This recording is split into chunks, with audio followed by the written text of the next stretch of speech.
Brother Faves, how you doing? Can you hear me? Mr. Brown, we can't hear you or see you. There we go.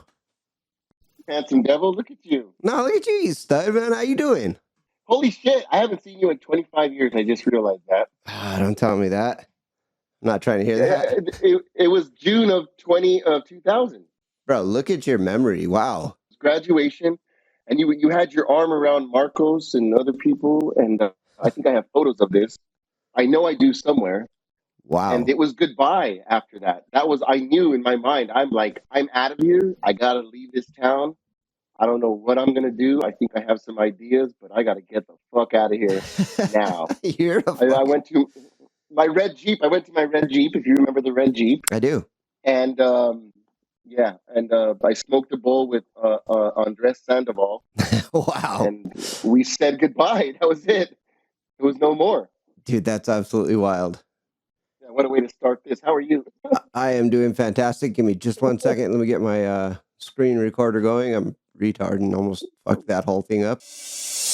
Welcome to Ordinary Joe's Extraordinary Stories, a podcast that shines a light on ordinary people and their extraordinary stories.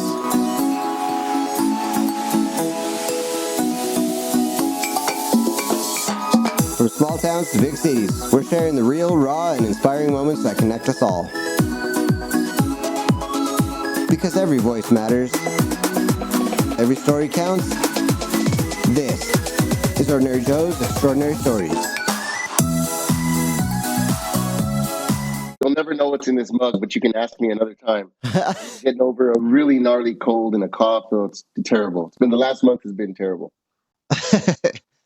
Well, I'm glad to hear that you're out of that and we can do this. And thank you, by the way, for being so generous with your time. I really appreciate you, man. Yeah, I'll say this. So many people have asked to do the podcast, and traditionally, it's not something I normally would do, but I'm kind of opening up on my downward side of my career, and because you asked, of course, it was an automatic yes, and I'm so proud of you. I'm glad that you're taking initiative to greenlight yourself and do the things that you've always done. Just know I've been paying close attention to you over the years, and I love what you do. Even on the little the little Japanese cars you work on. I know you had a YouTube channel at one point. I still do. I'm gonna go 10 years ago or something. Yeah, like 10 years ago, Yeah. you had this YouTube thing going, and I was like, oh, he's however, and then I see you're a world traveler now, which is crazy because it's something I used to love to do. That's awesome. Yeah, no, all of this is very flattering. Thank you for all of the compliments. You're such a sweet dude, man. You always have been, and I really appreciate it. But this podcast is not about me. I know. It sort of isn't, but I'm going to kind of throw some stuff back at you because I'm so interested. I know I keep in touch with a lot of people where we grew up. Yeah. Really just on Facebook and occasionally a phone call here and there, happy birthday and whatnot. But sure. Throw some stuff back at you too, because it's still going to be about us together. Absolutely. No.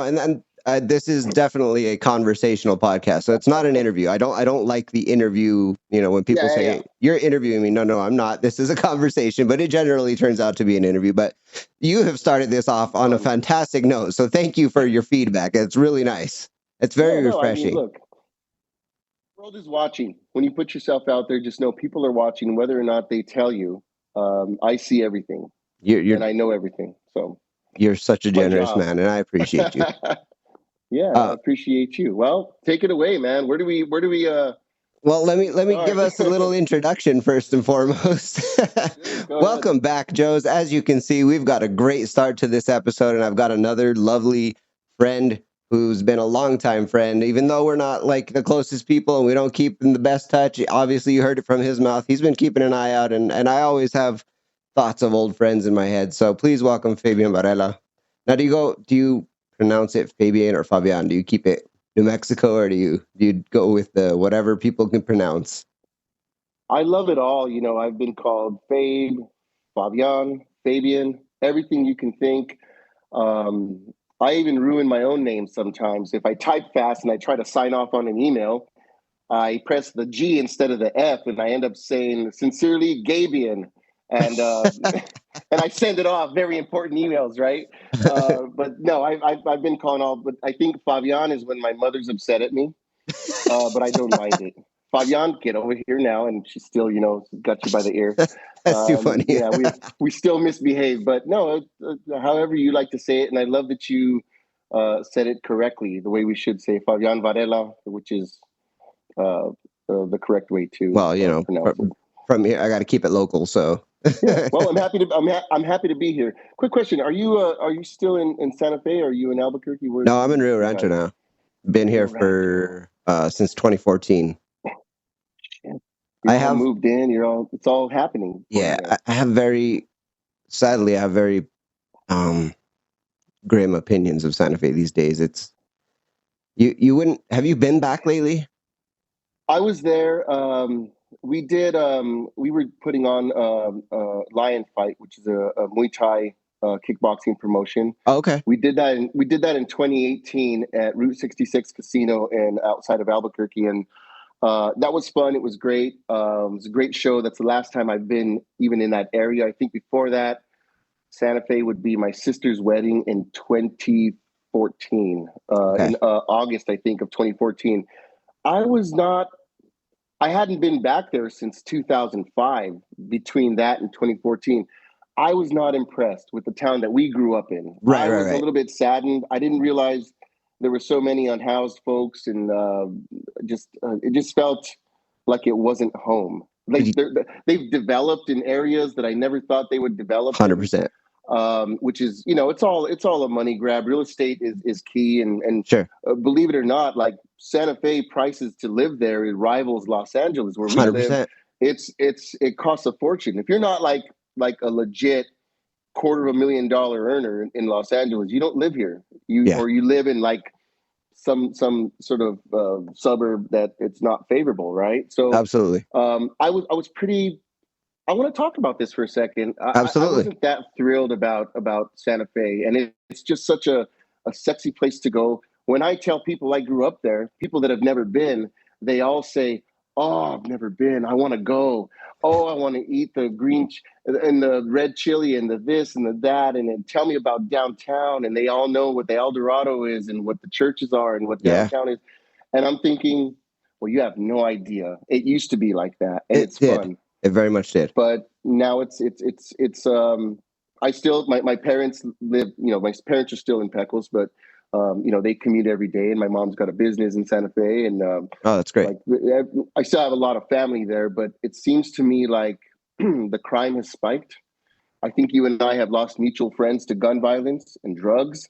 Drugs, I'd like big to touch on that as well, if we can, because I don't 100%. know who's living and who's dying, but you might have your finger on the pulse a little bit better than I do, because Yes, dude. I hear, like, I see this 2000 Facebook chat that we have.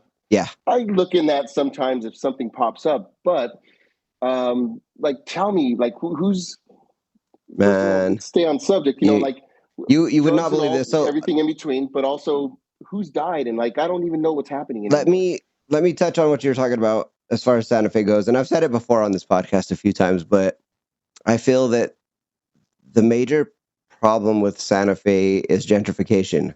They totally took Santa Fe, the Santa Fe that we grew up in, our hometown, which, mind you, I loved. I absolutely loved that place. Like, my wife had to fight me to leave Santa Fe. I was like, this is my home. This is where all my friends are. This is where everything I know is. And as soon as we left, I felt this like calm, this peace inside that I was like, holy shit, like we're not directly in Albuquerque, we're Rio Rancho. So we're close by in proximity. But just being here, I was like, okay, I've got this sense of ease that we're in the country. I've got this affordability. We have this amazing police response out here in presence, so that the crime is extremely low. But I've got the access to everything that I need nearby. And it's not gentrified. The biggest problem I see with Santa Fe is that, and I hate to talk bad about it, but they've turned it into where, like you said, nobody can afford to live there if you're not $250,000 earner. Yeah, It's very much that, and even like the closer you go to downtown, you're looking at $1 million for a casita, a single bedroom yeah, casita for $1 million. That's insane. And so, and then yes, you put that in combination with the drugs, which is far, far and between the biggest problem up there with the people we have lost is drugs. You would not believe the people who got into drugs and who we've lost to drugs. Gun violence is another big one, but it's not nearly what drugs have done to that place. And so, yes, the unhoused and everything is a huge, huge, huge problem. But it all leads back to that, and the root of the whole problem, I think, is gentrification. Now, that being said, I have a really grim side project because I want to turn it into a podcast. I'm not quite sure how I'm going to do it yet, an episode, but I made a list of everybody that I know in close proximity, friends or family from Santa Fe or not, who have passed away just generally in my lifetime, because my wife and I were discussing it. She grew up here in Albuquerque. The only people she's ever known to have passed away is her grandparents of old age, just two grandparents of old age. And that was it. And I'm like, man, we grew up in Santa Fe. And for every year that I've been alive on this earth, there's one person or more that I know who have passed away. So my list is 3 pages long. And Isn't that strange? It's 8-point font, dude. 3 pages long. This is crazy that you say that. Even about your wife. My children don't know. I have kids in college, in high school, and in mid school. Okay.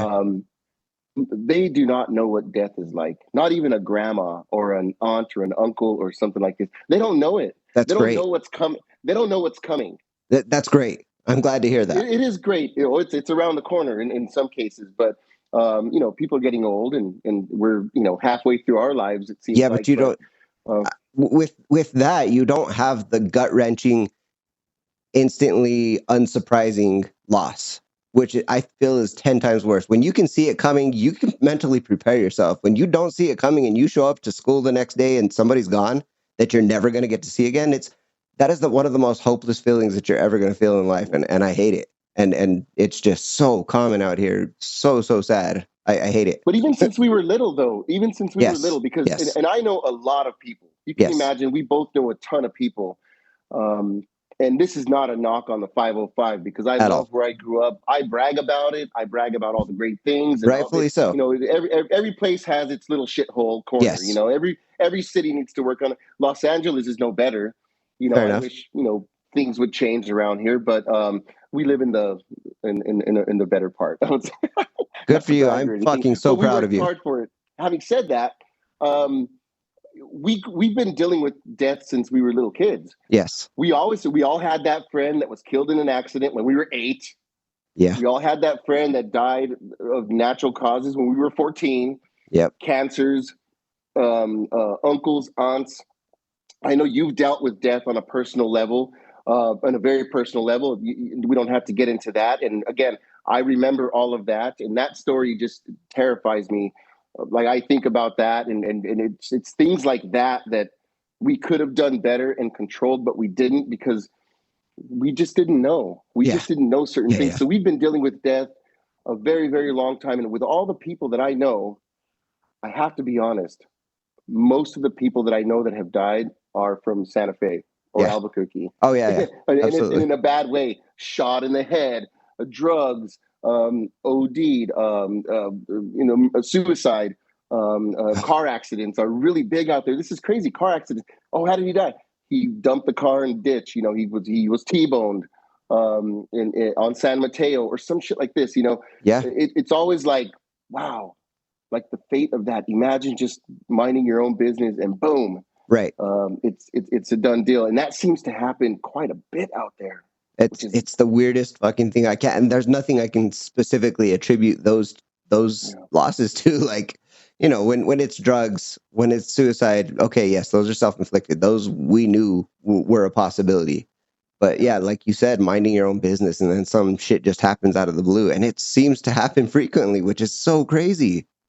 It's all the good people too. Always. It's all the ones, what's that Billy Joel song? Only the good die young. Yes. Well, I guess that's true. I guess I'm never going to die then. No. So far, I'm never going to die. I have a fear of something bad happening to the people that I care about, especially like people I've had on this podcast. You being that, because you are a good dude. Admit it or not, or jokingly or not, you are a fucking good dude, and I really appreciate you. I'm blessed to have known you in this life. It's an absolute honor, and thank you for saying that. Finally somebody feels that way about me. Shut the fuck up. After all these years, finally someone has something nice to say. But no, it's been an interesting 25 years for me. Um, I've been so lucky and so blessed, and I don't know how I've wandered into the right doors and met the right people, and just the formula worked. That's fucking Because fantastic. you just don't get into this business. You don't. I'm seeing it from, like, even breaking my children into this business would be a very big task, and it's not because of, nepotism is a really big thing in this business, but I didn't have that. That's a big I'm thing gonna in life. it sure is. Yeah, someone. It started, with the mafia. Like, this is a friend, and now he's in, and whatever.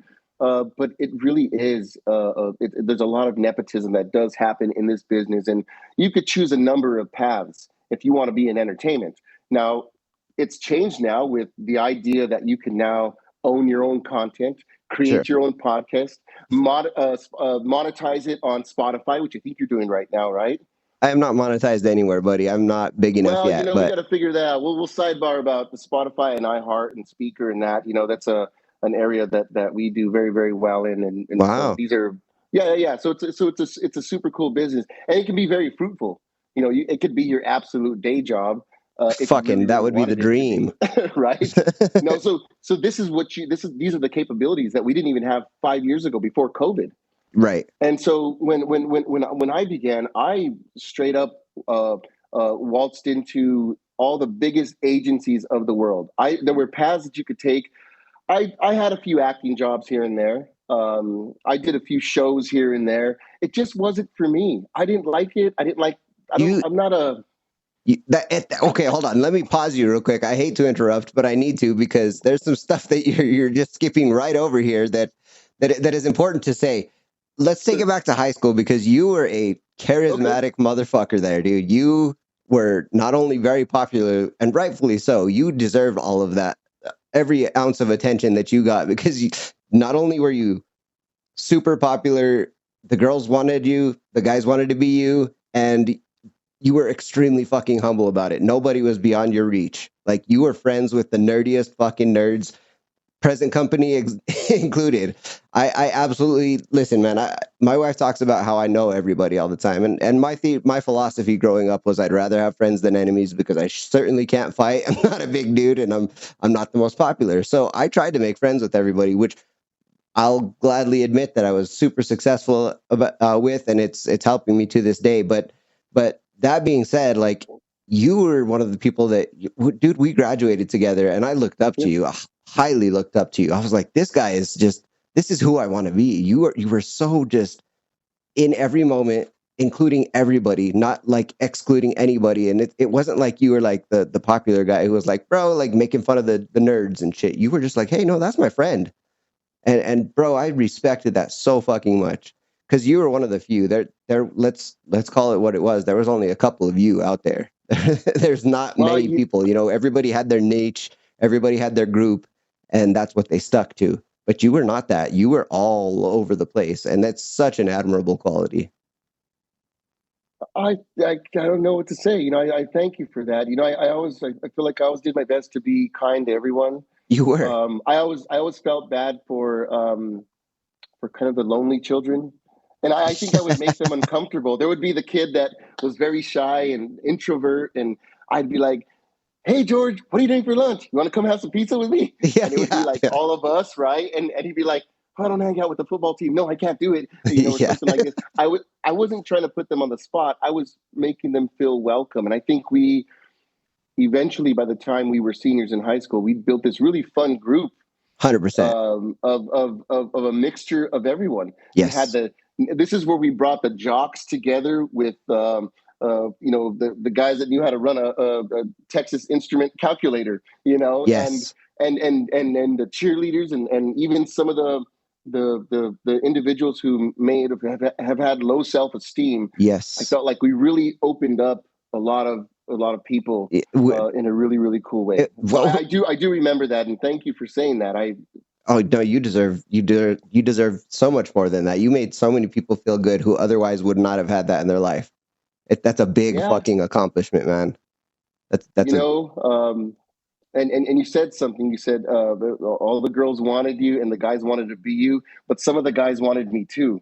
that's true. That's fucking funny. I got a few love notes on my Jeep. Oh shit, dude, Like, that's hey, wild. secret admirer, with like a, like I know this is a guy. Holy shit! It All was right, like we'll the figure worst this out. handwriting. Yeah, I was like, oh, this is chicken scratch. What the fuck's going on here?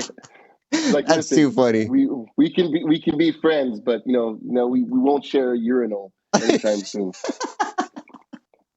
That's outstanding. Anyway, Yeah, so yeah, we definitely had that fuck, what's that movie? The John Hughes movie. Uh The Detention. What is it? Breakfast Club. Breakfast Club. We definitely had the Breakfast Club friend group. And then we all came together, and it wasn't kind of like the old school. I'll say this: I did go my freshman year to Santa Fe High. I did go there, and then Interesting. I transferred over to Capital. I transferred over to Capital because I remember going there. I had an older cousin who was going there. She was a senior at the time, and she took me there.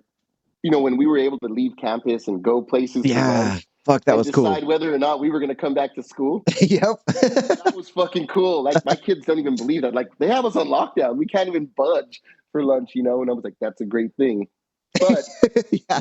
she would go to Santa Fe High, pick me up, and she would bring me with all her cute friends, and they would bring me back to Capitol, and I would go to class with them at Capitol. That's Just like, fucking oh, you're wild. my visitor. Yeah, no, this is how wild it was. And I would go in, and I was a freshman, but she was a senior. And she goes, no, this is my little cousin. And she would introduce me to all the teachers. And I remember meeting Miss Muir there. And there was a bunch of teachers that we ended up having as teachers. And when I transferred, I was like, this place is way better. And I'll never forget seeing like guys like, we're okay to throw names out there, right? Yeah, I don't absolutely. know. This is actually very flattering. There was a guy called Larry Sandoval, and I don't know if you remember Larry. He was a fun guy. He liked to fight, just like Freddie. You remember Freddie? You weren't cool if you weren't in that circle. But I'll never forget seeing these guys giving each other like will kicks and roundhouse kicks and punching each other right out front, Yeah. having a great time, just beating the shit out of each other because they were sparring. I thought that was the coolest thing on the planet. I was like, oh, I got to come to school here. Yeah. This is amazing. I'm coming to here next year. And so that was one of like the catapults for me to like, these kids are way cooler. I guess I would say at the time I was like, they're way better looking, maybe more my speed. No, We all had the frosted tips. yeah, That shit didn't fly at Santa Fe High. You that's probably get wild. cornered. Yeah, and we all had the frosted tips. I was like, Yep. oh, I got to come here. I, It's better for me. you also were fucking brave in this, and if this is not okay, I'll cut this out. But No, you don't cut wore it out. you wore like eyeliner and shit back in the day. You I never did. shut the fuck up. I never did. I've always been accused of that. I've been accused of a lot of things. I've been accused of the gayness. Obviously, I'm like No. Hold on. flamboyancy. Obviously, Let us comes squash across that immediately. There was absolutely loud. no flamboyancy No. to you whatsoever. Keep that going. I've always had a very soft feminist. I did do the shit out of my eyebrows, which has taken me 25 years to recover. I had to just let them grow out and get back where they were. I was walking around looking all surprised about 15 years ago. And you got to meet the right women in your life. They're going to say, stop doing that. Just leave them alone. You're going to have to suffer and just let them go back to their original state. And Okay. I did. Whatever it was, you flaunted it very well, and people thought that you like wore makeup because they're like, this shit is too perfect. Like they still do. They still do. And I've never had Botox. Look at I'm getting old, man. I've never had Botox. Oh, come on. I've never done any of that. I've got a very strict facial regimen that I do. Wow. Lots of water. I love beer, stay off the hard liquor. Love me some good beer. But yeah, I never did. I've always been accused of a lot of things. And one of them was wearing makeup, wearing eyeliner. Okay, well, my apologies for and being no, you don't have to apologize. And you're one of thousands of people that still to this day insist. They come up to me and go, bullshit. I'm like, I am not wearing eyeliner, and I never have. Didn't need to. Well, It just had a very dark, bushy, like I've got very thick eyebrows, very thick eyelashes, Well, and the other one was being accused of being gay. And I'm like thinking in my whole life when people would say that, I'm like, I don't even like my own dick. Why would I like someone else's? Type of thing, right? Like this is the truth. I don't even. I wish I had something different. And here you think I'm gonna like yours? No, thank you. well, I'm good. I'm good on that. let me squash that one because I never once got a gay vibe from you. Never, never. And the trail of women that would follow you around was pretty evident that you were not. Yeah, they felt safe, and I But always wondered if they felt safe, and because me, I was always trying to. I didn't want to break any hearts. I had to let people down softly. Didn't want to, because I had an eye for things that I wanted to accomplish. I remember this about myself, thinking, okay, she's cute, she's cute, she's cute. Oh, this is gonna get very bad here, really quick. So we'll switch subjects. But I remember thinking, like, I must have some sort of interaction with all 9 of them by Christmas time, or I'm not doing my job. Like, this is true. And I would find a unique way to do it. And then I would find out, like, oh, that's really interesting. I was just talking to my wife about this morning, and I would like to compliment you on your treatment of women as well. Because, okay, let's take it back to Marcos for instance. We all knew that Marcos had a reputation. Marcos got around. Like to have fun. Let's call it what it was. He got around. His numbers stacked very, very highly. Yeah. Now you had the capability of that because the ladies loved you, as I've said. But you had enough respect for not only them, but for yourself to not take that route, to take the time to get to know each of them before you actually engaged, let's call it. And I always thought that was like a huge display of self-control and respect. That's not something that a young person does. If you have the option and the availability, usually you're going to take it. And you were just like, no, I'm going to give everybody an equal chance, and we're going to get, it was very respectful, and I admired that. Well, I appreciate you saying that. And again, just remembering that I remember there was a handful of moments where they say, Fabian, why aren't you smashing? Why, like, you just hanging out and like just being a friend? And I remember just having that self-control as much as I could, to the extent that I could. Trust me, there were a lot of blue ball nights for me. I was dying inside. Well, James, it didn't show, bro. There was a lot of painful nights, but a lot of these individuals, we're still friends till this day, and That's we great. keep in touch. And that's all I think to anyone that would be listening here. Just treat people correctly, treat people right, treat people good, and they will treat you good in return. I just believe in that. Otherwise, not everybody's going to, pay back. Not everybody's going to treat you correctly, but just do things that are going to do good for yourself when you're thinking about, like now, this makes me feel so good that you're saying these things, because I often wondered if anybody noticed some of the good, some of the good that I did. This can attest to the fact that I actually looked up to you. That's not a joke. I admired the person you were, and I modeled a lot of my behaviors after that.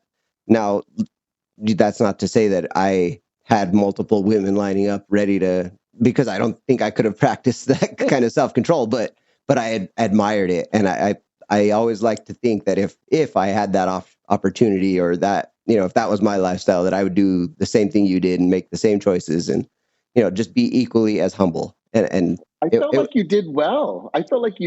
You always had a great group of folks around you. No, this is true. I did. You said earlier, you weren't tall, dark, and handsome, but you were tall, white, and handsome. I don't know. I remember some pronounced freckles, maybe in your younger days. Oh, 100%. Without the facial hair. But I remember you've got to be 6'1", 6'2". I remember you being, sort of. You nailed it. Yeah. So. Yeah, no, I guess we all cleaned house, a little bit. For sure. No disrespect to it. No, not at all, dude. Like, it's very, different time, different place. This is very complimentary, and I'm super flattered. Let's keep it in high school real quick. I just want to touch on a couple memories that I have, and I don't even know if you remember it, but this is something a lot of people might not know. You played an instrument for mariachi. I did, and I still do. I've Oh, got it love here. that. I'm looking at it right I now. love that. That's so great. I Would you haven't like me to played go mine as, grab it? yeah, by all means, Let me go grab it. It's please. probably no, it's definitely out of tune, but it kind of sits here. And this one is this. You can probably still hear me, right? I can. Yeah, she's out of tune right now. I've got to get it restringed, and there's a lot of things that do need to happen. Oh, look at that beauty. Yeah, there we are. Like So I you've been pick her up occasionally, and good. I'm so glad to we hear do that. our thing with this thing. But So that I was, wish my yeah. I'm sorry, That was our connect. That was our connection at one that was point. one of our connections. We were Yes. friends long Yeah. before that, but Yeah. Of I course. joined the mariachi and it came up in conversation one day and I was like, you? What the fuck? Yeah. Like, how? What? Yeah. And you're like, yeah. And so I was like, oh, you come in with me. And so we went to a practice, which, it didn't really go anywhere or anything, but you did join us for a couple practices. And I was I'll tell just you what super happened impressed. there. I'll tell you what happened there. I got really well versed on the guitarron. I loved it. Of course, with these fingers, that's about the only thing I could play. You will never catch me on the requinto or the vihuela, or you'll never see me playing these smaller stringed instruments. But I've been playing the guitarron since I was about 8 or 9. That is so wild. So we'd been playing a long time, and in that area of Pecos where we grew up, That's great. mariachi's really big, and Yes. I'm no different than a lot of the musicians that are there. A lot of the bands that have the northern New Mexico bands that have come out of there, a lot of those musicians are from Pecos. Yeah. Like the majority of them, and they were all mariachis when we were little. We were all mariachis. That's just how we learned from So good. Luis Clayton. Luis Clayton was our maestro. He really taught us. He knew a little bit of everything. We all played in the marching band. We all played mariachi. It was a very popular thing to do at a young age there because the cool kids were the drummers in the band. Right. The cool kid, like the ones that you would think were the bullies and the ones that were too cool. And no, these guys were actually the drummers in the band, playing the saxophone, the bass drum, the bass guitar, the That's guitarron, wild. the whatever it is. And that's how we all grew up there. And I feel like that tradition maybe has died there, which is a little bit sad. I don't know. Don't quote me on that. Yeah. No, But a let's lot, let a lot of my friends and our classmates that are same year as us, a lot of them still do play, that's and so they're good. I love it. very, Now, very good. to that note, the previous 4 episodes in a row that I did were all mariachis, and some of them have Oh, ties to Pecos. So, and yeah, I didn't plan that out, but surprisingly enough, we're gonna have a mariachi month yeah. on the podcast. So that's the I previous love four that. episodes ahead of you are all mariachis. Really I good love that. stories too. Well, I'm excited to see it, and we still, I was sad. About 2 miles here from our house, there's a restaurant that had mariachis on old school dudes, like Yeah, from fucking like old school dudes, and they were so good. But the restaurant, obviously didn't do well enough in these trying times, and they're closing their doors. So that's unfortunate. we'll have to find another Well, and spot to there's go on Sundays. But LA has some mariachis, man. I remember going to a conference down here. I think it was in maybe Tucson or here in Albuquerque, as a matter of fact, and yeah, it was featuring the Reinas de Los Angeles, and I was like, Reinas oh de my Los Angeles. god, they That's a were beautiful amazing. mariachi. I've always been like I. That's the feminine side of me. When I was little, and I remember that mariachi, like mariachi Cobre, mariachi Reinas de Los Angeles. Yeah, I remember them, and I remember seeing their braids. Like their big braids, and they were just so beautiful. yeah, They were like dolls, and I'm thinking, oh absolutely, my god, I'm like, I want to be like that when I grow up, for type of sure, thing, right?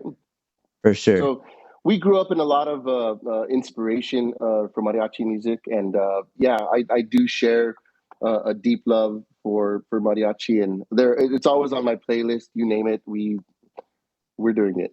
That's So amazing. I'm yeah, gonna pause for just a second, if it's okay. My card got full here. I got to delete something. Give me you gonna just go one take a second. leak or what? No, my my memory Okay. card got full. I don't want to miss the rest of this episode. No, that's okay. We won't miss anything. I'm here as long as you need me, brother. This is fun. Dude, you're so amazing. Thank you. Hey, we're back. Mr. Jaime, good to see you, buddy. Likewise, it's been a while. Hey, so I haven't seen you in a long time. no kidding. My sincerest apologies for the technical difficulties. That was very unprofessional of me. Listen, you're doing stuff I don't even know. Like when I'm like, I love Zoom, but I was recently asked to join. I was speaking with the execs at Apple, and they use WebEx, Holy shit. and I nearly had a heart attack. I almost threw up. I almost passed out. Everything that could happen to a man. I broke out in sweats. I'm thinking, why didn't I download this shit before? What the fuck is WebEx? And the execs specifically said that they do this to make sure that they're talking to the right people. Wow. WebEx is terrible. It's a terrible application. So Zoom, Google Meet, I do them all. WebEx. That's really funny because Apple's the only platform that I don't have my podcast on because I don't own any Apple devices, so they wouldn't give me an Apple ID without having an Apple device or paying for that. And I was like, James, come on. I want to talk to you about this. When I send you messages and they turn green, I don't want to say I think differently about you. I grow concerned. No. My Samsung is the tits, bro. It makes everything so easy between my computer. But again, Have you had an iPhone before? No. Listen, so you don't know how. Okay, so let me welcome you to the world. I'm gonna talk shit real quick. Please do, James. You gotta get an iPhone. No. This is how the world works. But you're just like my friend. I have a friend he's just not going to even care about iPhone. 100%. He doesn't give a shit. And I admire it. It's a rarity. You are like sitting in your own bucket over here. But I'm sure everyone that's listening, if we took a poll right now, everyone that's listening, have this man get an iPhone. No. Your Apple ID. So don't be afraid. Don't hold it in anymore, James. No. Here's the thing. I have fucked around on people's phones with the iPhones, and I actually spent an hour playing with an iPhone when I went to upgrade. And I was like, this is so oversimplified that it fucks with my brain. I can't comprehend because it's so fucking like the most simple task on an iPhone was rocket science to me. And I was like, no, I need fucking something new can be scary sometimes, James. You just have to let it go. Let it go. Okay, we're gonna talk about this again. I don't think this is the forum. Listen, one of these days when I'm too old to actually get technology, then I'll get an iPhone and I'll be just fine. Well, I know what I'm getting you for your birthday. Oh, no. All right. So jumping back into this, I don't know. We skipped over stuff to go back to high school. I don't know if you still want to go back into where I was at. I remember exactly what I was getting into. Yes, but, please. While I am no wax poetic, I'm just going to lay it out on, where my career's gone and what's happened. Well, we'll get there. There's a couple more things in high school we need to touch on. No, this is okay.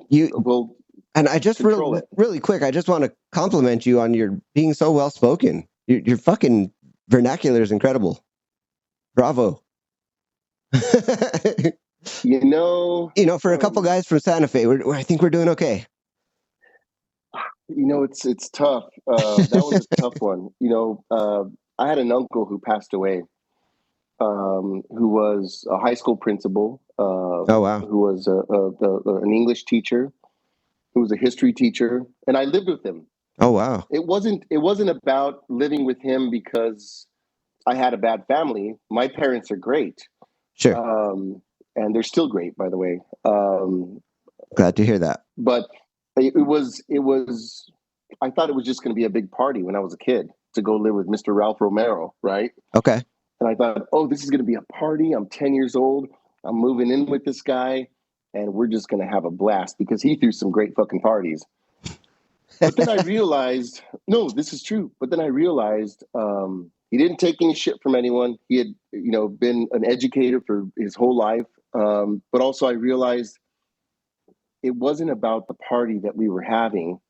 It was about, and he spoiled me. He gave me everything I could ever want. But it was more about the idea that I realized this was great for our family.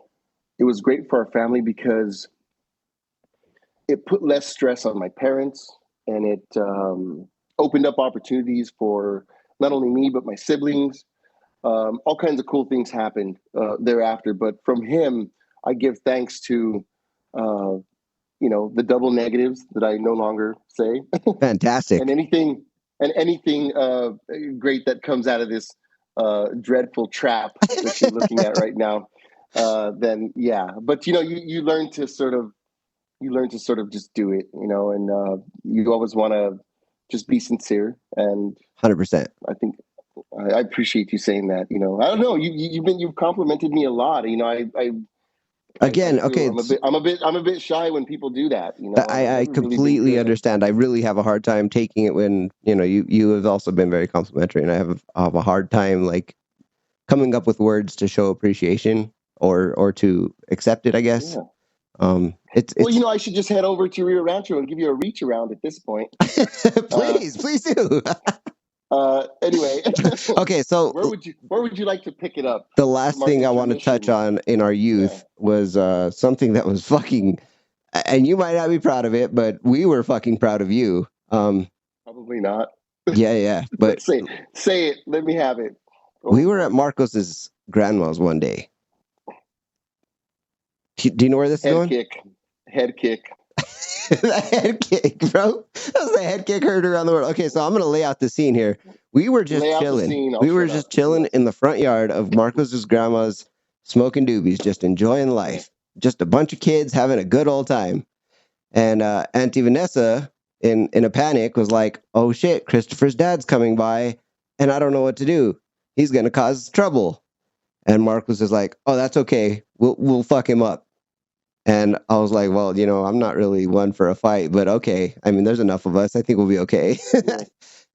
So the dude shows up, and Fabian, Mr. Fabian, runs out to the street and is like, "What's up, dude?"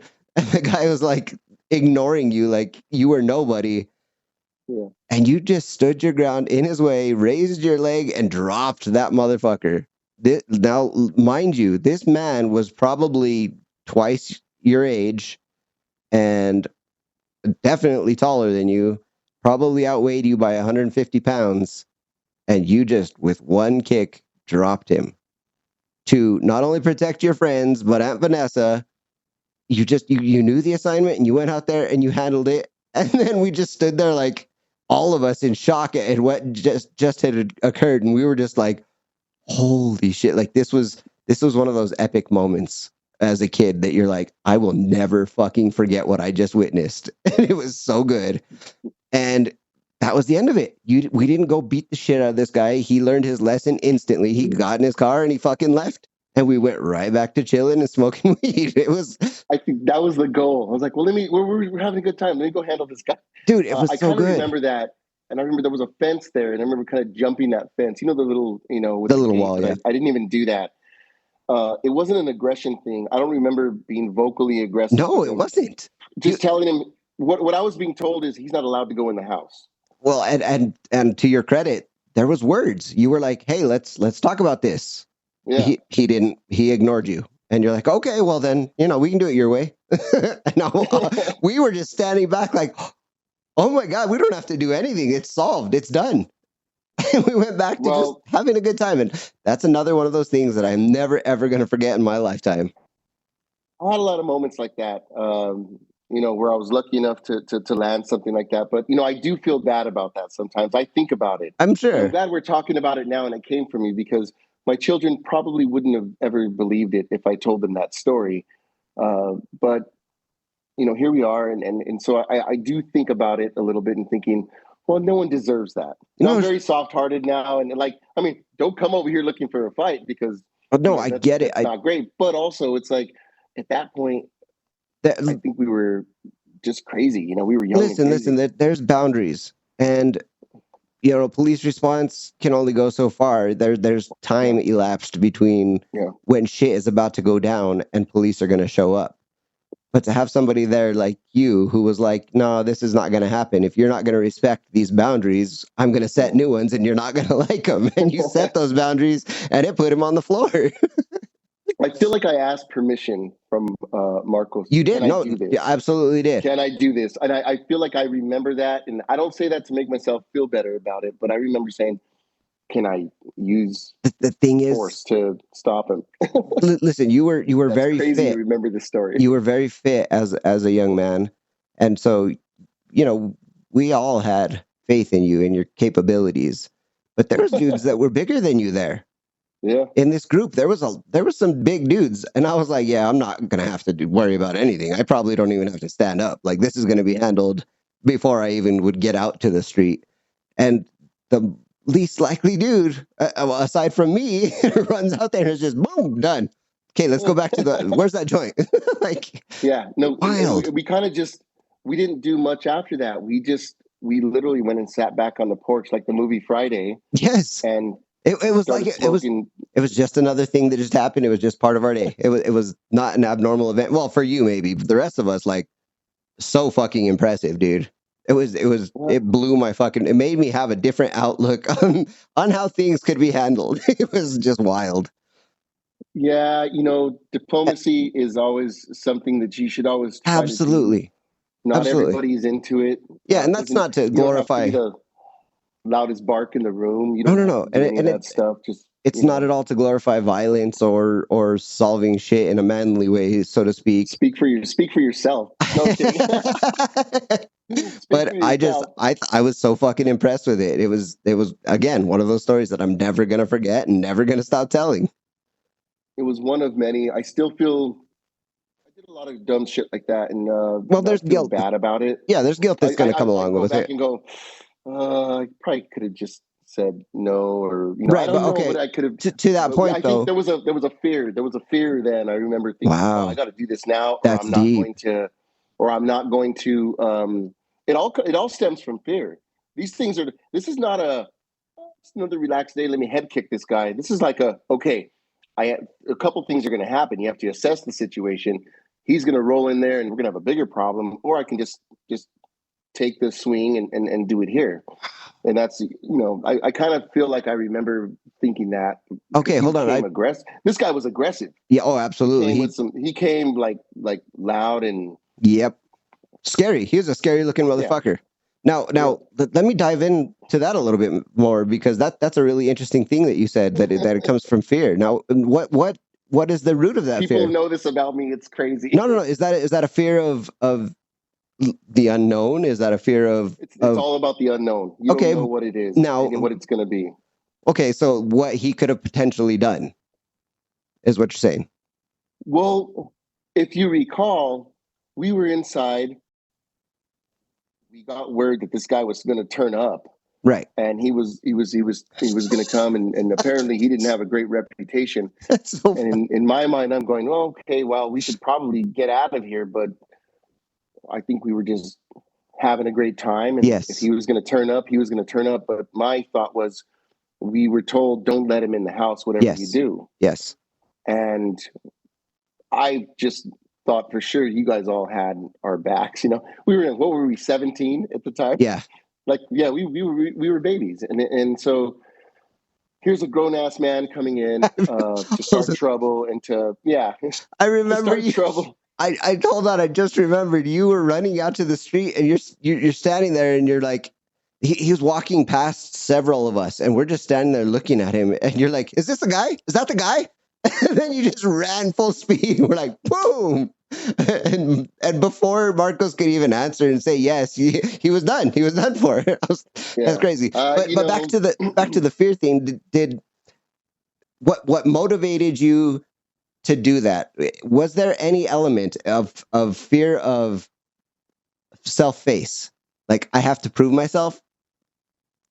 No, because we'd already been messing around a lot. There was no need for that. Well, I only ask because that would have been something that I would have thought, like, oh, fuck, if I don't actually do something, these dudes are going to clown on me for the rest of my life. Like, that would have been one of my things. I think we were way past that at that point. Oh, that's great. We'd already been in some other shit, We even did. with Marcos, and like we'd already Yeah. been in some other trouble and some other things. And I think by then it was more like, You went in my into mind, protective mode. I said, well, I certainly know, knowing my friends, these guys are going to do shit. So I'm going to have to like be the guy. I don't know. That's But incredible. all I remember is it wasn't a machismo thing. It was more of, there was a lady inside to protect, Yes. and the grandma and, Yep. other things, So I was So more admirable. like concerned with that. And a house I'd been to many, many times. Yes. So I'd known these people, and you fall in love with the gramita and everybody. Yeah. And you don't want trouble, but this guy came with the wrong idea, and Wow, and that was it. That's awesome, man. Again, a memory that you've given us that we will never forget. Remember that? That is crazy. Okay, so now I want to move into after high school, because it seemed like almost an instantaneous thing that after we graduated, you were gone. You like all communications cut. You were just gone, and not in a bad way. Not that you're like, hey, fuck all these guys. It was just you were on to bigger and better things already. Tell me how that aspired? What was the pre-impetus for that, and how did it go? Well, playing college football was one of my things that I wanted to do, and I had an opportunity to do that. Okay. Being the kicker for the Capitol High Jaguars, I did just okay. I mainly punted because we had such a terrible team. We went 0-10 our senior year. So I think there was some dyslexia in there. I like to believe it was 10-0. No, I'd love for that to have been a thing, but the dynasty of Capital football had gone away by my sophomore year. Sure. We were a rebuilding program. We had Coach Kevin Hawk, whom I love, and I thank him for all the great things he did for me. But it was a rebuilding program, and you can't do this shit overnight. You've got to do it, over a span of 5 to 6 years. And he just couldn't do it. By the time we were seniors, we were 0-10. We didn't win a game our senior year, and that's tough. And that's definitely obviously not to put anything down on our players, because you guys were some of the hardest working fuckers ever. We did our best, but we had our senior year, we were stacked against some of the biggest schools. We played La Cueva High School and lost 84-0. Oh my God. In a snowstorm. This is true. At Milne Stadium, I think it was Milne in Albuquerque. I forget what stadium it was. One of those big, sort of multi-use facilities, but 84-0. That's tough. That's a tough pill to swallow. And yeah, for sure. All I did was punt that game. Our quarterback TJ was just injured. He'd suffered some injuries. We had a mixture of a few quarterbacks rolling in and out that weren't really quarterbacks. And it was a complete disaster. So I didn't really get any good college looks, although I did get some letters. I had some letters from Kentucky State and some other, we would like you to come punt for us. Wow. But I didn't want to do that. I wanted to come kick field goals, which is what I loved to do since I was a kid. I've been, between soccer and football. This is just what I was just bred to do. And I got a chance to do it. I came to LA and I hit some junior colleges, and I immediately wanted to leave and start training for that. So I did do that, and at the same time, I needed to make money. You want to make money while you're out here. And my parents and my uncle, they were always supportive. They always sent me money when I needed. But when you're a starving college kid, something my son is going through right now, I have to let him go through it a little bit. Absolutely. It can't always be like, that type of thing. But I went on, I played college football. I transferred to a few different schools, and then ultimately, ended up at a great university, and just went through my career. But I had a child at a very young age.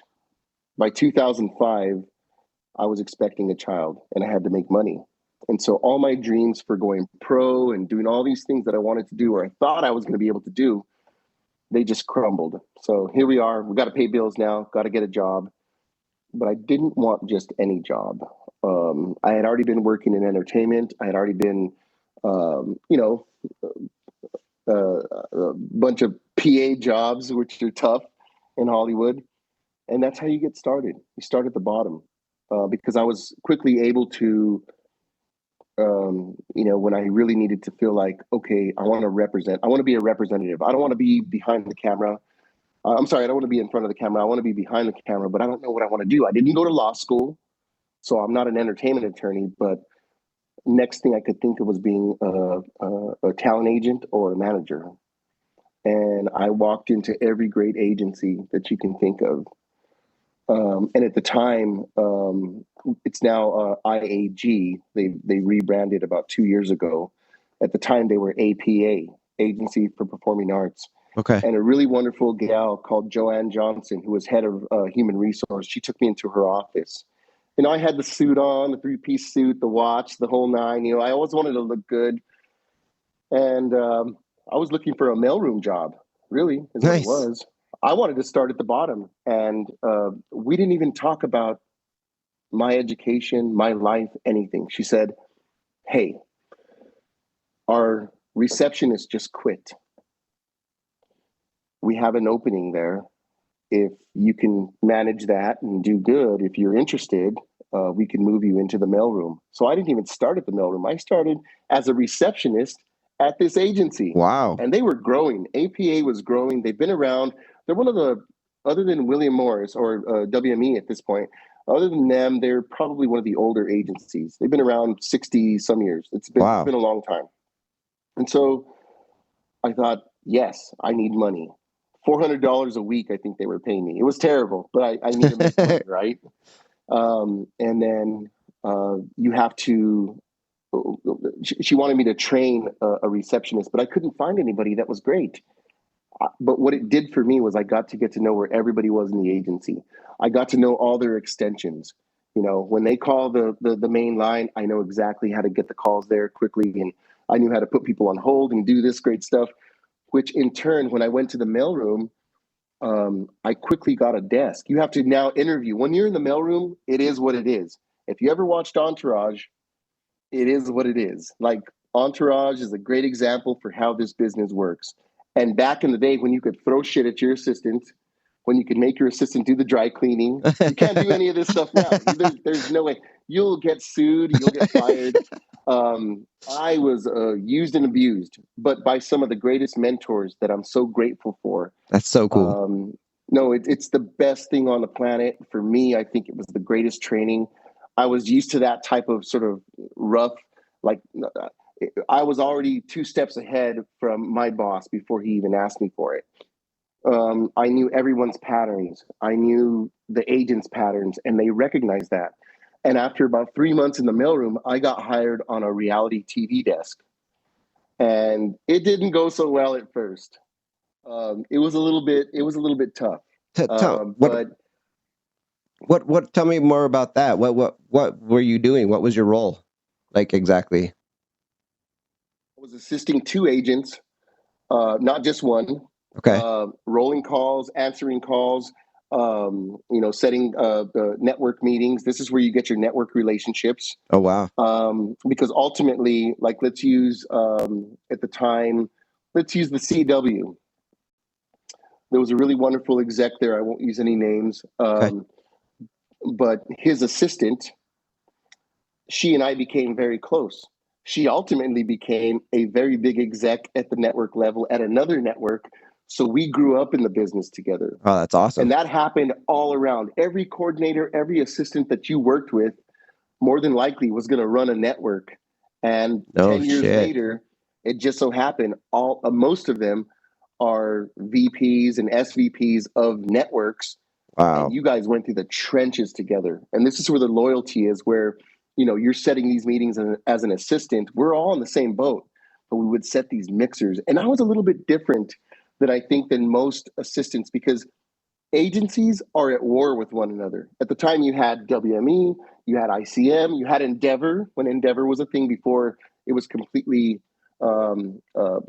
swallowed and brought part of the WME brand. But now they're separate now, because under the Endeavor brand, WME, you have the UFC, you have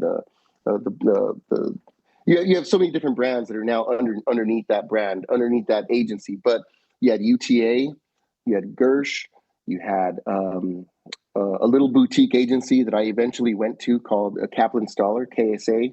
You had Paradigm. You had all these agencies, but you're at war. If you are a superstar and you are now represented by UTA, we're sitting here at APA trying to sign you. We're trying to steal you because that's great business for us, right? Interesting. So we're constantly at war. The agencies are always going to be at war, and it is what it is. And that's why when an agent leaves an agency, they get agencies know everything. So if you get caught trying to leave an agency and you're doing a deal with another agency and you're going to go be an agent over there and you get caught, they escort your ass right out the building. That happened to me once. No shit. I always tried to be very, very careful, but it happened to me in a very, very strange way. And then I'll tell you a funny story about my departure at Paradigm. Because I ended up at all these agencies. I bounced around to 3 different major agencies. That was super duper cool. But to answer your question, rolling calls and setting up network meetings for the clients that we represented to go in and either pitch their ideas or setting up talent meetings or whatever it might be. You build that Rolodex real quick. Interesting. And I recognized it. I thought, all these people I was like, he is sharp. She is sharp. He's a coordinator, but that motherfucker's going to run a network one of these days.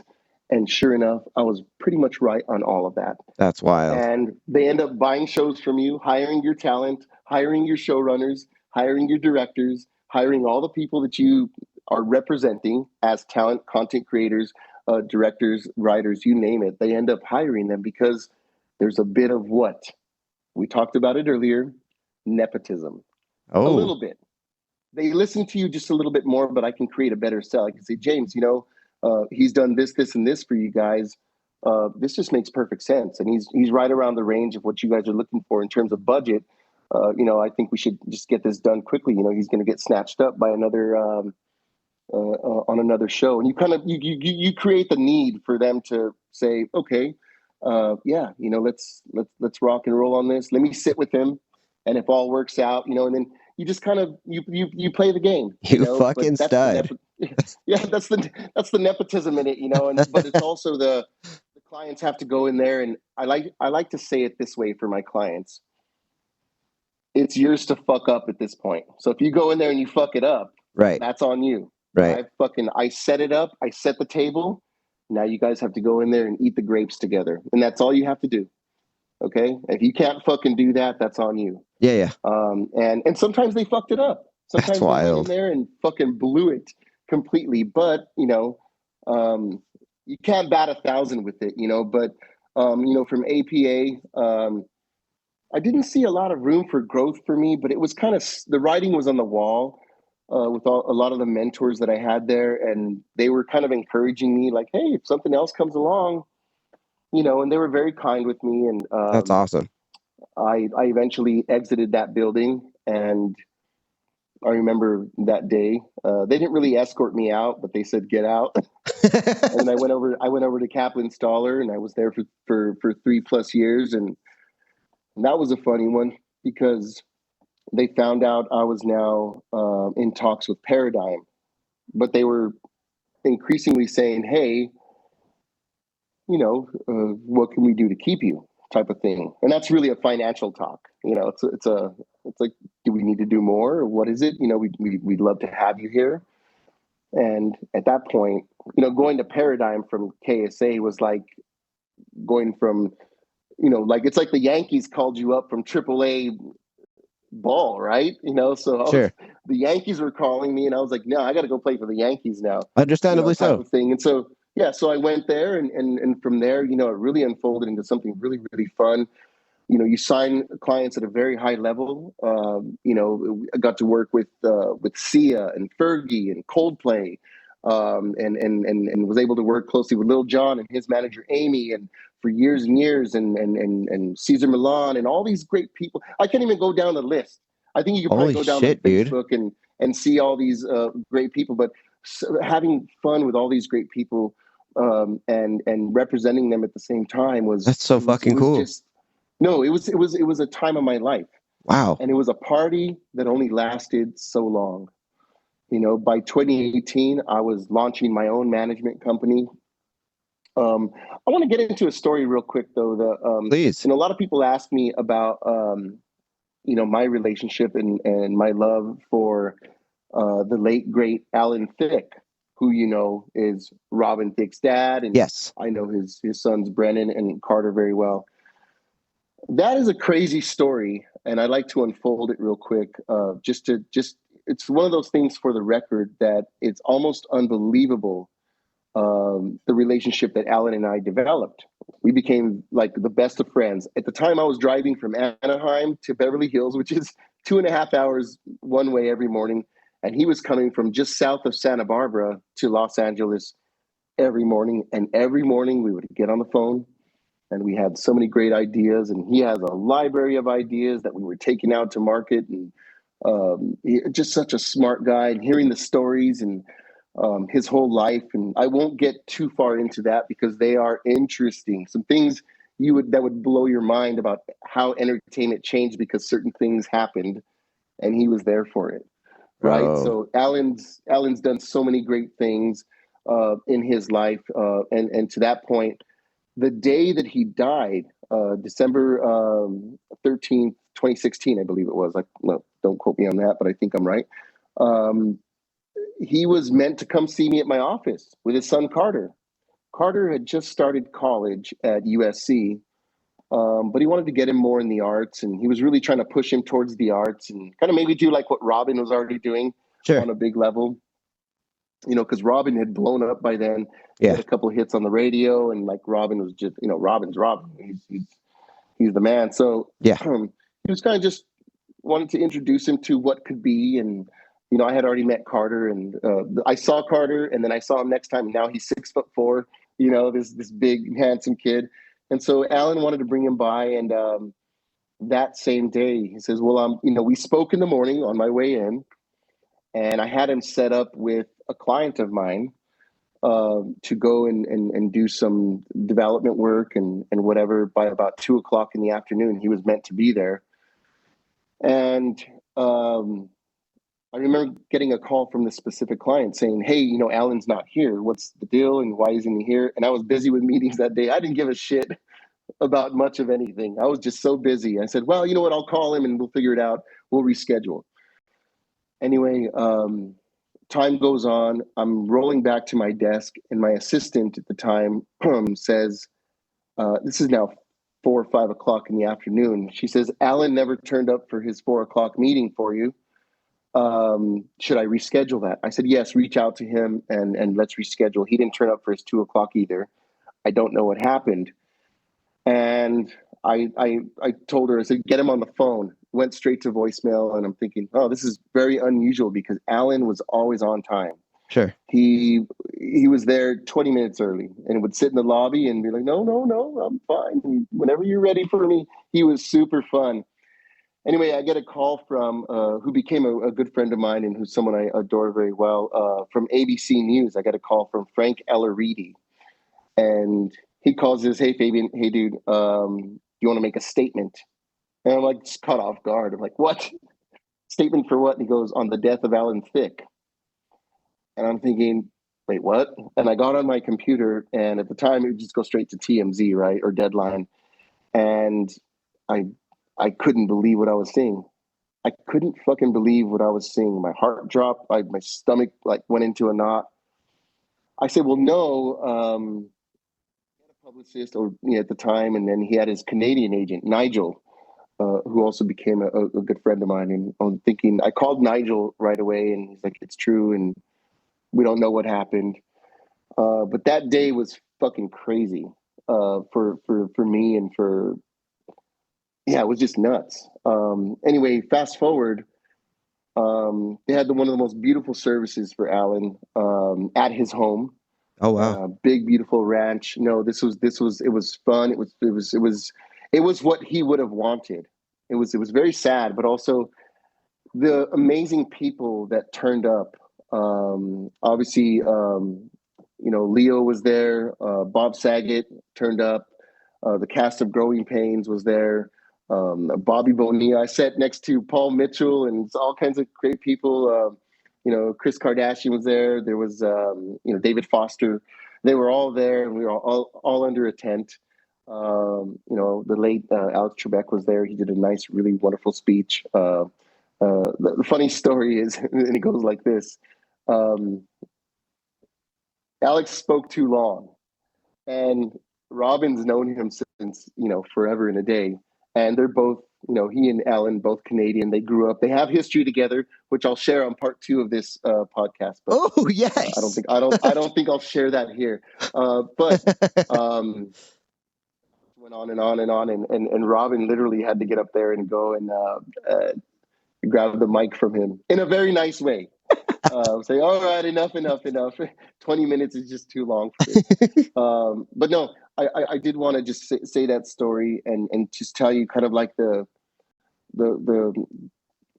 sort of different areas that this business can take you, the unknowns of this business, and you can be at the highest of highs while still suffering the lowest of lows. That's wild. And that day I lost not only a close friend, but someone we all loved growing up. And who would have ever thought that a little boy sitting in a mountain one day would be able to go and experience these types of things, like walking into the Playboy Mansion on a Friday night.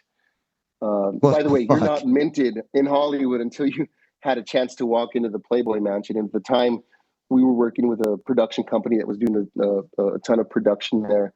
I'll leave the names out of this stuff because no, hold on. You've already name dropped like fuck. That's okay. But this one specifically, the owner of this company passed away not too long ago, so I'll leave that one out. But we were doing a lot of work there, and I just so happened to know all the producers, and I got invited there on a Friday night. Trust me when I say it was what it was. It was, you walk in there and you get out back and there's beautiful grounds. Hef comes out and says hello to everyone. You can't even come in the house. He says hello to everyone. The red robe is true, was true, but it's topless women and bottomless. It was what it was, and it wasn't a salacious thing. It was what Playboy was. You didn't look at it was like the old. I don't read Playboy for the pictures. I look at the I read the articles. Yeah, but the articles were great. We always had a Playboy on our toilet. I never looked at it in a salacious way and be like, "Oh, look at Miss January." It was more of an artistic thing. I don't think I ever did that because my Theo just had it up there. He had that in those old school Nat Geo magazines, Yeah. With the showing the tribes of whatever. Yes, sir. Without their clothes and whatever. So I kind of grew up with it, and it never really registered to me that was something. It wasn't a sexual nature in your head. It was not at all. I don't think it ever was. I'd have to try really, really hard to make that a thing. And so when you just see it, you see it walking around, and you're like, wow, this is as advertised. The mansion was what it was. That's I had a crazy. chance to go there twice. One was wild, the other one not so wild, but still as advertised. And it was these stories. I have this, and you might not know it. I mean, we haven't talked in such a long time, but like if you were to come to my house, and you're welcome to come to my house any fucking time you want. I want to sit on that couch. I want to sit on that couch, by the way. I would love to have you sit on this couch. And actually, the couch might be going away, so you better hurry up. I'm going to change this around, get some nicer chairs. That's okay. Get you something leather with some neon lights or something in the back. I'm vegan, bro. I don't do leather.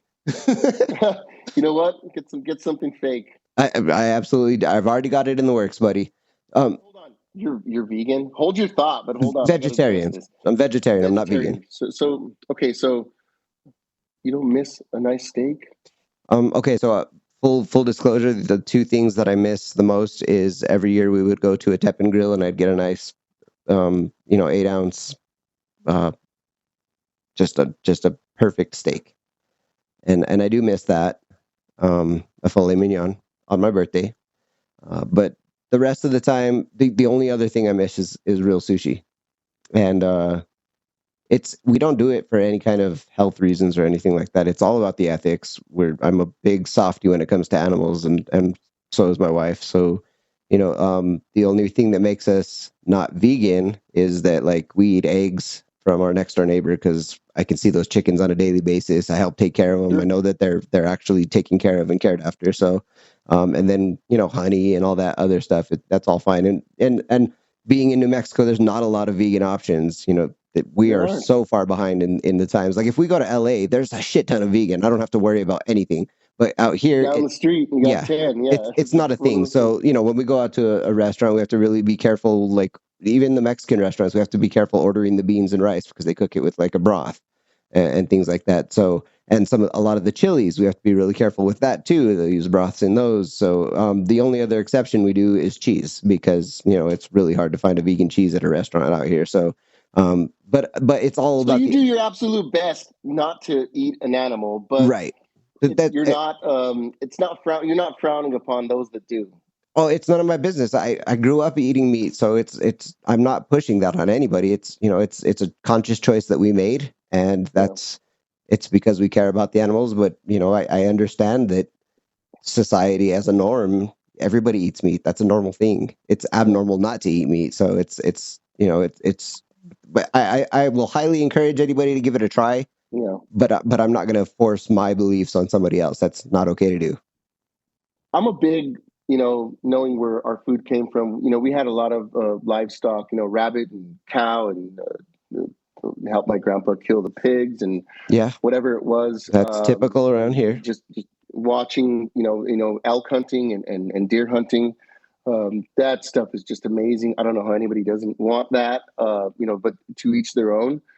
But I was just always into the dispatch of the animal, and from some sort of farm to table situations, like literally, like having dinner and be like, oh, he was alive and running around earlier this morning, but here we are, type of jamming in this thing.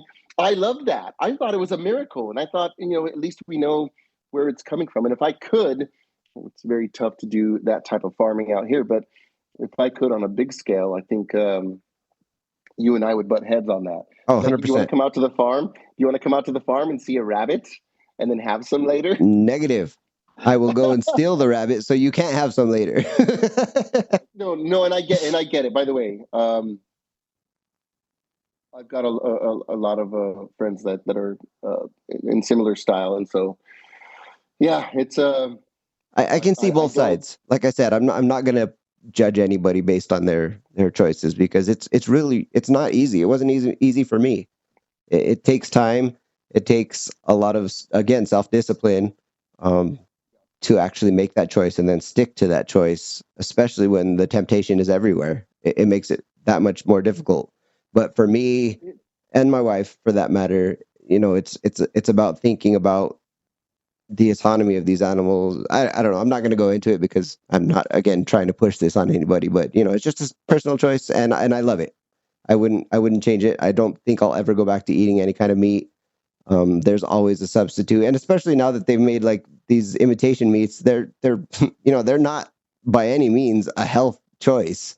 They're a option that allow you to ease into or mentally, it's a maintain. mental thing. Yeah, because they taste fucking good. Yeah. So what's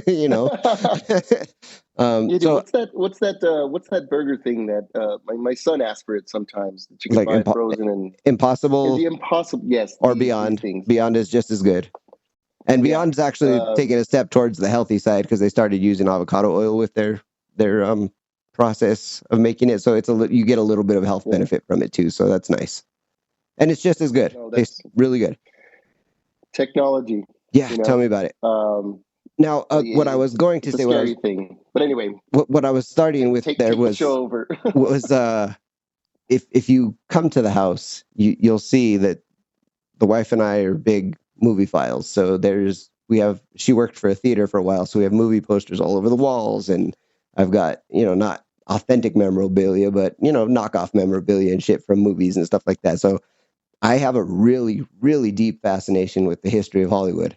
I fucking, if I was more talented and more charismatic, I would have gone for it. I absolutely would love to be a part of that world. What would you have wanted to do? I for the longest time, I wanted to do voice acting, but I absolutely wouldn't mind being on screen. I've done a few background things. I was in a movie, as a matter of fact, playing mariachi in Robots. Really? with Jack Whitehall and Shailene Woodley. Wonderful people, by the way. Amazing. Yeah. So yeah, I would love to do that. But just having somebody in that industry, you don't know like how this conversation makes me feel. I'm so fucking happy. Like Yeah. this makes me so happy to hear these stories and just know that you were a part of that history. I don't know. It's fascinating as fuck to me, and I love it. Yeah, Shailene's great. You know, she's a former Paradigm client. Now she's Nice. over at IAG, I believe. She was a She's sweetheart. smart. She's friendly. You know, I've known her agent Ryan, you know, for a long time, and you know, he bounced around a little bit from you know, he launched his own thing and then went to IAG. I believe he's sitting there now on that chair. But um, yeah, had the joy of meeting her, and she's She's just so a, yeah, pleasant. like you said, just a. I think she's not even touched the surface yet. I think there's a lot of really cool things that she's I going to do in fucking her hope so life. because It's one of those, yeah, that she's are going to really nice. land for her. Yeah, Absolutely. no, absolutely. No, this is cool, man. And look, um, none of this was easy.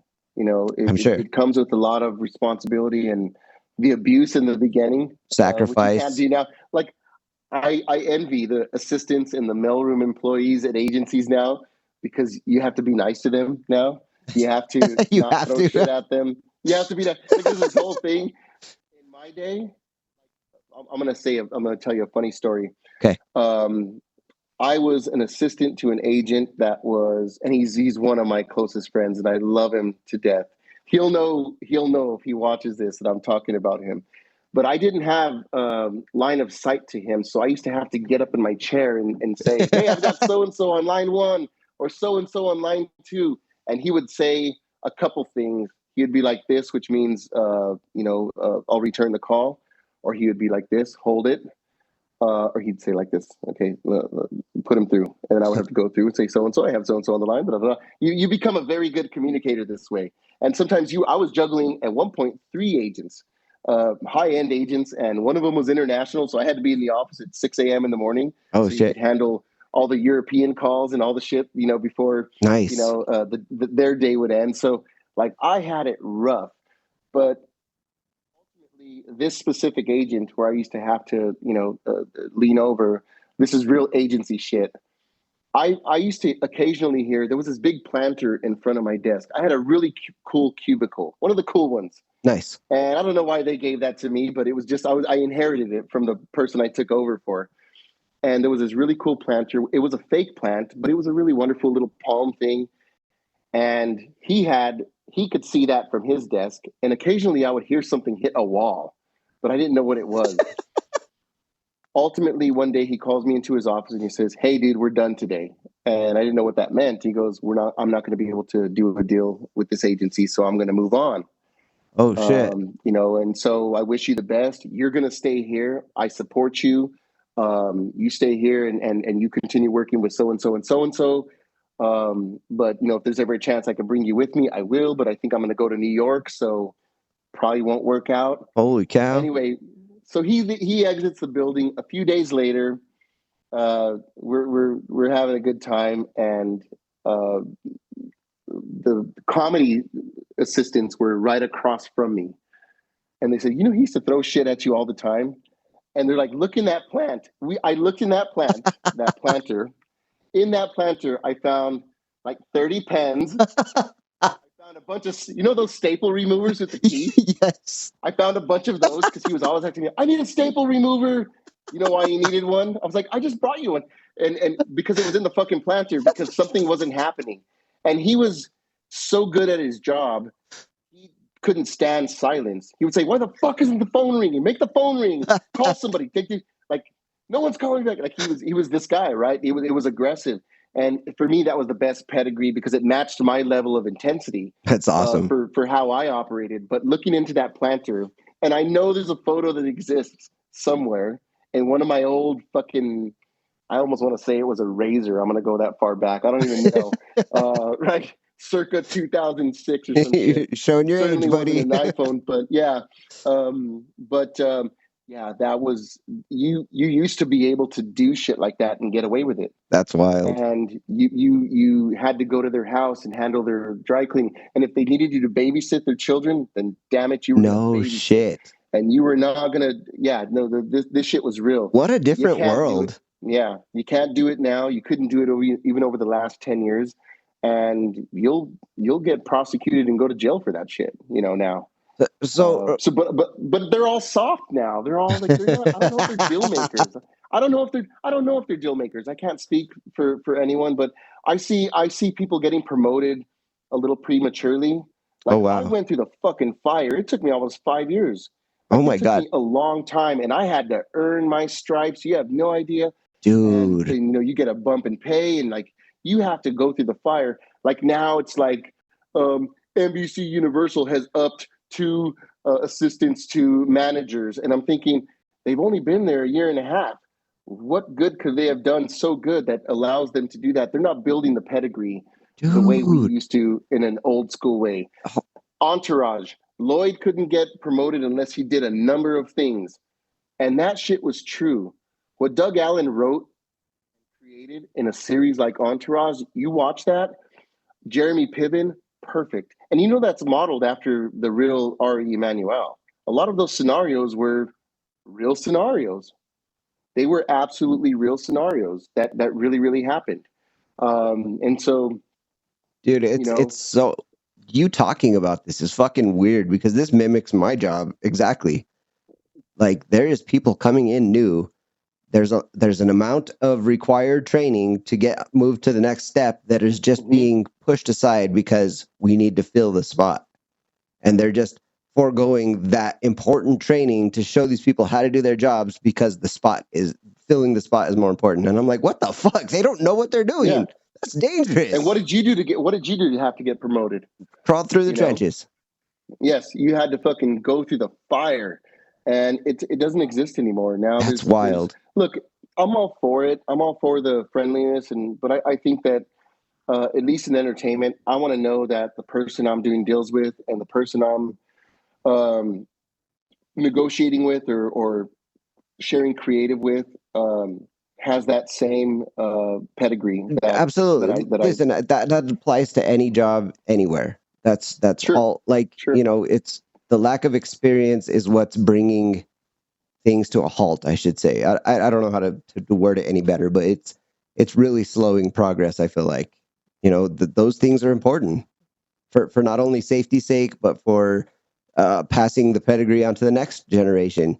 What are these people who don't have the experience going to pass on to the people below them? It's going to get less and less about your knowledge and more about yeah. who you know, so to speak. It was crazy.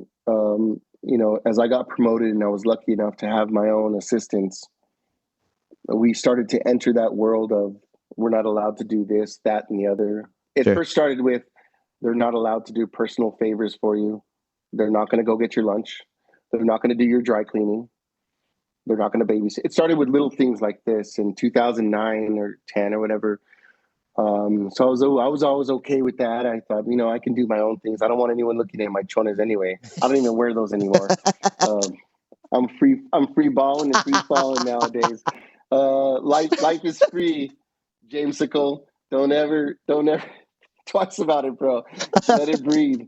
But no, and but I remember not being able to hang on to someone longer than a week on my desk because they just didn't get it. You were getting these Ithaca grads and these Brown grads and these Harvard grads and these really smart individuals that were coming into a place where they'd never been in those types of scenarios.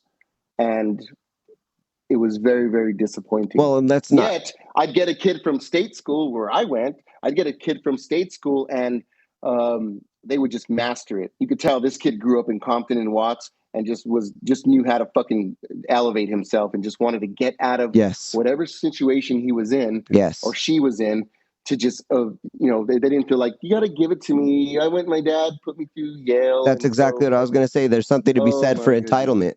yeah, Entitlement is a real fucking thing throughout society, and it's something that should yeah. absolutely go away. Go the fuck away. Send him the fuck back to the mailroom. I don't want him. Get me someone else. And I used to circle through them. Yeah, I was probably not the best to work for in those times. I was probably hard, but I wanted to know that someone was interested in pursuing being an agent and a Sure. representative. I had one individual, 2 years on my desk, I think, and she was all about it. And one day, this individual came to me. She came to me and said, I don't really want to be an agent. I want to do this. And I nearly lost my shit after pouring all my knowledge and everything into this individual. Yeah. Get off my desk. Get off.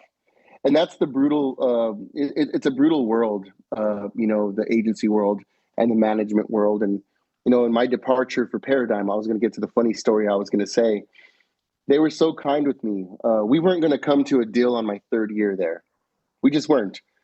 I felt like we had grown apart. I didn't like the direction I was not being forced into, but there's a lot of internal politics. Again, Okay. episode 2. Please. And internal politics, episode 2. So we'll do that. But I didn't feel good about it. So I went and sat with a few other agencies, and I just didn't feel like I wanted to put on the suit anymore. I've got scars on my necks from wearing a suit for 20 years. Holy shit. This is true. Everyone thinks they're hickeys. Oh, man. Suit and tie. Wow. It's still coming off. And so the truth is, a really great agent who is now over at Range. His name's Michael Kagan. I'll call him out because he's a wonderful agent. He's a great mentor. He's always been there for me. I never worked with him or for him, but his door has always been open for me. And I haven't talked to him in a minute. And he comes from legendary, the Kagans. His dad was a big film distributor, and wow. He is sadly since moved on. But Michael comes from a great legacy of entertainment folks, and he's someone I looked up to and still do. But I remember he called me and says, "Fabian, you want to work here at ICM at the time? If you want to work, let's do it." He goes, "But I think you're different. I think you're not going to put on the suit anymore and come in and do that grind. I think you should launch your own situation. Yeah, you should launch your own company." And so I did. I took his advice and I thought about it. And I went out to this Mexican restaurant in Studio City that a guy called Lonnie Moore owns. Lonnie used to be in the business. And I remember I got shit-faced that night. I got shit-faced that night with Brooke Hogan. What the fuck? And, seriously? Yeah, this is true. No, look, it's all on Facebook. It's all there. You can on see the photos and stuff like that. Yeah, it's all on Facebook. But I remember we got hammered that night. I went to her place, and we had pasta or whatever. She's an amazing cook, by the way. Brooke, interesting. That's my girl. Yeah, that's my girl, and we go way back, like way back. But I remember just thinking, like, I'm going to do this. I don't know how I'm going to do it, but I'm going to do it. And I launched my management company out of my living room. Oh, that's amazing. In a little 200 square feet in my living room, not this house, but a different house. And it went very, very well. And then COVID hit. I think we'll get through COVID, and then maybe we can wrap unless you have any other questions. But we can skip COVID. I do want to. That was actually going to be on my next question list. I've got a few more things that I want to discuss, but I like the idea of doing a part 2 because it's going to take a while. Yeah, I think we should. But just okay. We'll end my shit before the next questions you have at launching my own management firm, and then we'll go from there to where I am now, and we'll go from 2018, June of 2018 to present day. Okay, 2. Please. Yes, that sounds fucking awesome. Well, man, sorry for the cough. I'm still getting over this shit. Oh, that's okay. No, you're fine, man. There's no amount of at this point tea or anything that you can do. You just have to bear it. Yeah. All right, brother. Well, you have been so generous with your time, and it's so humbling that you have said no to people, but actually agreed to come and do this with me. And if nothing more, I enjoy the catch up and the chat with you. You've always been somebody that I admire greatly, and I really respect you and everything you stand for. So thank you again for doing this and for taking the time and giving me extra time. You're fucking awesome, dude. I can't thank you enough. Well, I've got stories, and one thing you'll know about me is I can talk. But I appreciate you, and thanks for having me. It's been a. It means a lot to me. You're supporting this, dude. Like seriously, you've got more I want to important see shit you on your win. table. So I want to see you win. I think now it's I'm in the give back situation. Not everybody has that. yeah. There were times when I wouldn't even respond to people, and now it's Well, I want to give back, and on that I know I've seen some of the episodes. So on that note, I would like to say that throughout these years, even when you were in that position, you never ignored one of my text messages or anything. Even just me saying hi or just a chat, you always responded to me. So thank you, bro. I really appreciate your friendship. You've always been a hey, good dude. nepotism. Fuck it. I'll take it. Full circle. If it means No, that you're my friend still, I'll take it. no, and it's more than that. I'm just so proud of you, what you're building right now, man. I want to see this thing fly. I want to see it grow, and Thank you, brother. if there's anything I can do to help, I'm here for you. I appreciate Because you. there's people say they want to help, but are they really in your corner? And at no cost to me, we can open up some doors and figure out, as you continue to grow a monetization of these things, so you can get out of that day job. That would be amazing. But, even if monetization never happened, I really enjoy doing this. It brings me into Yeah. situations where I can call on old friends and have a good catch up. And I'm a one man show over here. So it's not like this is the best production on the planet, but it's really humbling that so many people are so generous with their time that they're going to sit here and bullshit for an hour and let me post this online. Like it's means a lot to me, dude. It's time for people to just put it out there. Sure. Take a swing. There aren't very many folks like you that are. Look, you're very well connected. You know that deep down in your heart. But there aren't very many folks like you that are really staying the course. They do a couple Sure. episodes and they die off. I've got folks that I work closely with that are now on their 1,000th episode, and they're doing very well. That's awesome. I've got some folks that are doing 60 plus K a month. In revenue on these types of things. That's fucking incredible. Those are real numbers. And that's wild. With an audience that's just something that you're thinking, oh, millions of followers. Like, no, they're doing it with a loyal 20,000 followers. That's incredible. Type of thing. And so I would just say you're kind of doing a hodgepodge of everything, picking up. I've watched some of them and they're all great. And you've had a couple of guys maybe on a couple times, but swing for the fences is all I will say. Thank you, brother. I will. And I have no intention of slowing down. So, well, thank you. I'm here if you need help. All right. Well, and to all of our classmates, it's good to see you, and I hope to reach out. And absolutely, I fully intend on you taking a quick vacation and coming being a guest in my home. So maybe we'll. I'm gonna do it, but just know that when I do, I'll wear something more appropriate. I don't know. Hey, I didn't know. I didn't know what to do. I'm like, it's cold in here, and I love my jacket. I'm with that jacket, 100%. That you won me over. By cold, I mean L.A. Oh, it's 62 degrees. Oh, I don't even know how to prepare for your guys' coldness anymore. But we don't have that anymore, bro. It's like 60 degrees right now. Oh, bless you. And there's that. It's gone. Well, also up north, it's still there. So yeah. All right, brother. Well, Joe's, this has been another one. Please do the engagement thing.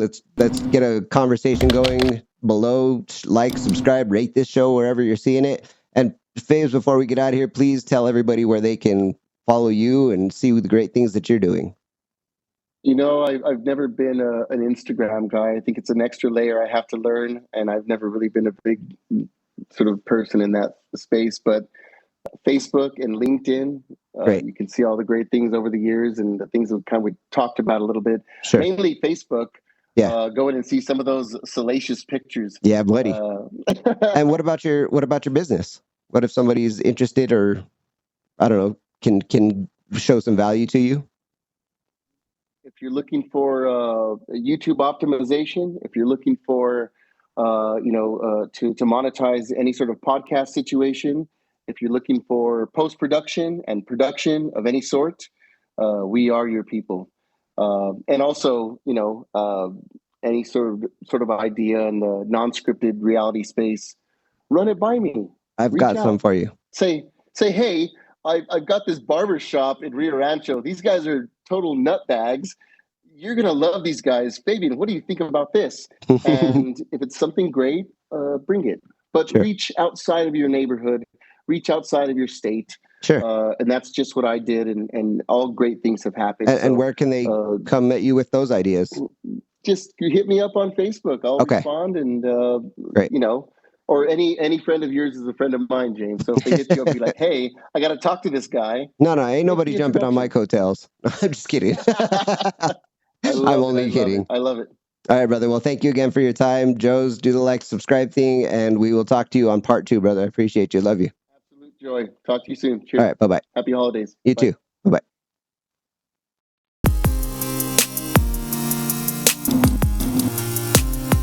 Okay, well, sadly, the card is not going to let me erase individually, so we're just going to keep the rest of this going, and it'll be my phone audio, but I'm not going to miss this, so.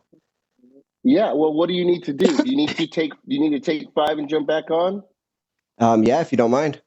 No, I don't mind at all. Why don't we do this? Let's see, it's 1:11 your time. Why don't we jump on?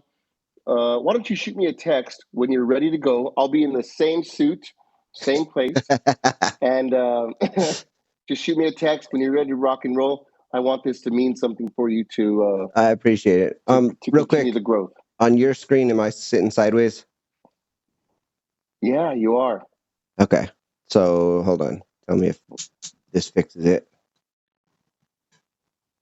Are you showing me your undies or what, James? Yes, sir. Did that fix it? That looks great. Yeah. Okay. All right. So I'll come back like this. You were having technical difficulty. My computer. Okay, I fucked it up because it said update, or it had an update, and I meant to click later, right? And I put update, and this thing took off. So I'm actually on my cell now, but it's fine. Okay. Yeah, all right. Well, I'm going to take 5 minutes. I'm going to run and clear this memory card out so we can get back to this and we'll have the good audio. I'll see you in a bit. All right. Thanks, buddy. Bye. Bye-bye.